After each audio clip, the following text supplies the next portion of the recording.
Chỉ tu tơ kế khơi sạch penguin rú nơi tại đồng bon miên tật cọ nâng miên prơ tam bật tơ phụ vi có ai rú nơi tam đồng bon xanh đài chẹt đài đồng bon preyในប្រទេសញូហ្សេឡែនគឺជាជំរកឋានសុខរបស់សត្វ penguin ចំនួន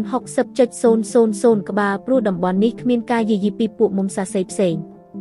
ប៉ុន្តែភោគគឺជាបញ្ហាប្រឈមចម្បងព្រោះថាស្លាបរបស់វាប្រើសម្រាប់ការពារទឹកនិងរក្សាកម្ដៅដូច្នេះបើស្លាបប្រឡាក់ភោគវាអាចបង្កគ្រោះថ្នាក់ដល់ជីវិតហេតុនេះហើយទើប penguin មានទម្លាប់ងូតទឹកសម្អាតខ្លួននៅតាមទន្លេនិងលាបរោមរបស់វាជាមួយនឹងក្រមួនដែលអាចការពារជម្រាបទឹកនិងបាក់តេរីជារៀងរាល់ថ្ងៃ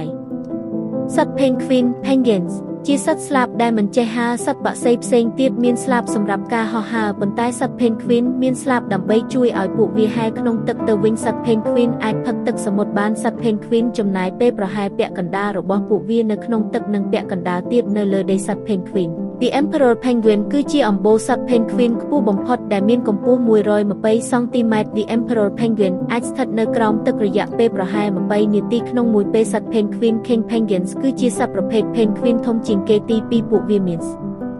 លាប4ស្រទាប់ដើម្បីជួយរក្សាឲ្យពួកវាកក់ក្ដៅនៅលើកោះអង់តាទឹកដែលជាកន្លែងដែលពួកវាបន្តពូជពួកវាត្រូវបានគេចាត់ទុកថាជាប្រភេទសត្វ penguin ឆេវឆាវបំផុត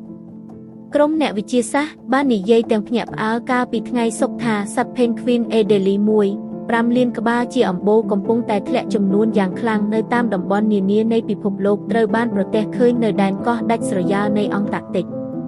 ក្រុមអ្នកវិទ្យាសាស្ត្របានរាយការណ៍ក្នុងប្រតិបត្តិ Scientific Reports ការស្រង់ស្ថិតបឋមនៅដែនកោះ Danger Islands បានរកឃើញ penguin Adelie បង្កាត់ពូជ 75,000 គូដ៏ច្រើនលើសលប់នៅតាមតំបន់នានាប្រជុំកោះថ្មចំនួន 9 ដែលលាតសន្ធឹងជាប់ភាគខាងជើងអាមេរិកខាងត្បូងក្នុងសមុទ្រ Weddell Sea ភាគ2ជាជម្រកសត្វ penguin អម្បូរ Adelie ធំ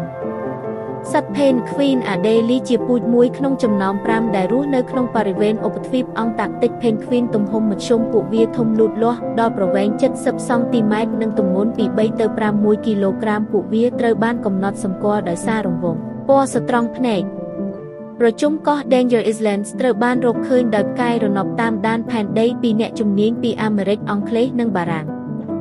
ការពិតចម្លែកអំពីសត្វ penguin ដែលធ្វើឲ្យសហគមន៍វិទ្យាសាស្ត្រភ្ញាក់ផ្អើលសត្វ penguin គឺជាសត្វដែលគួរឲ្យស្រឡាញ់បំផុតនៅលើផែនដីការពិតគួរឲ្យចាប់អារម្មណ៍ជាច្រើនអំពីពួកវាធ្វើឲ្យមនុស្សភ្ញាក់ផ្អើលនិងរីករាយសត្វ penguin គឺជាប្រភេទសត្វស្លាបមួយក្នុងចំណោមប្រភេទសត្វស្លាបដែលមិនអាចហើរបានទោះបីជាយ៉ាងនេះក្តីពួកវាមិនខ្លាចកម្ពស់ទេរូបថត Wellnet អូសត្វ penguin ចំនួន17ប្រភេទត្រូវបានចែកចាយពាសពេញពិភពលោកក្នុងចំណោមនេះមាន3ប្រភេទដែលជិតផុតពូជឬជិតផុតពូជយ៉ាងខ្លាំងរូបថតហើយឯយកប្រភេទសត្វ penguin ភាគច្រើនមើលទៅដូចគ្នាដោយមិនគិតពីភេទសត្វ penguin ឈ្មោលនិងងាយគំរមានទំហំពណ៌ឬស្នាមខុសគ្នាណាស់រូបថត explore ខោអក្សត្រ penguin មេដើរតួនាទីស្មើគ្នាក្នុងការចិញ្ចឹមកូនរបស់ពួកគេរូបថត explore ខោអក្សរបបអាហាររបស់សត្វពួក penguin ភាគច្រើនមានត្រីនិងមឹកហើយពេលខ្លះពួកវាស៊ីបង្គាឬក្តាមរូបថត exploreខោអក្សត្រ penguin មានខ្នងពណ៌ខ្មៅនិងផ្នែកខាងមុខពណ៌នៅពេលហែលទឹកខ្នងពណ៌ខ្មៅរបស់ពួកវាជួយឲ្យពួកវាលាយឡំទៅក្នុងទឹកជ្រៅនិងលាក់ខ្លួនពីសត្វមុំសាសីនៅខាងលើខណៈដែលផ្នែកខាងក្រោមពណ៌ជួយពួកវាជៀសវាងការរកឃើញដោយសត្វមុំសាសីនៅខាងក្រោមរូបថត explore ខោអក្សត្រ penguin ចំណាយពេលភាគច្រើននៃជីវិតរបស់ពួកវានៅលើសមុទ្រសកម្មភាពបរបាញ់និងលេងសើចទាំងអស់របស់ពួកវាកើតឡើងនៅក្រោមទឹករូបថត explore ខោអក្សត្រ penguin ស្ដេចគឺជាប្រភេទសត្វ penguin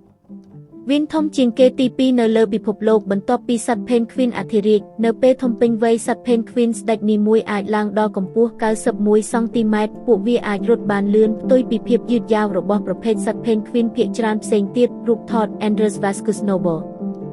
អាយុកាលជាមធ្យមរបស់សត្វ penguin នៅក្នុងព្រៃគឺប្រហែល20ឆ្នាំរូបថត Wolf Oxa សត្វ penguin គឺជាសត្វស្លាបហែលទឹកដ៏ល្អបំផុតក្នុងចំណោមសត្វស្លាបទាំងអស់ពួកវាអាចហែលទឹកក្នុងល្បឿនរហូតដល់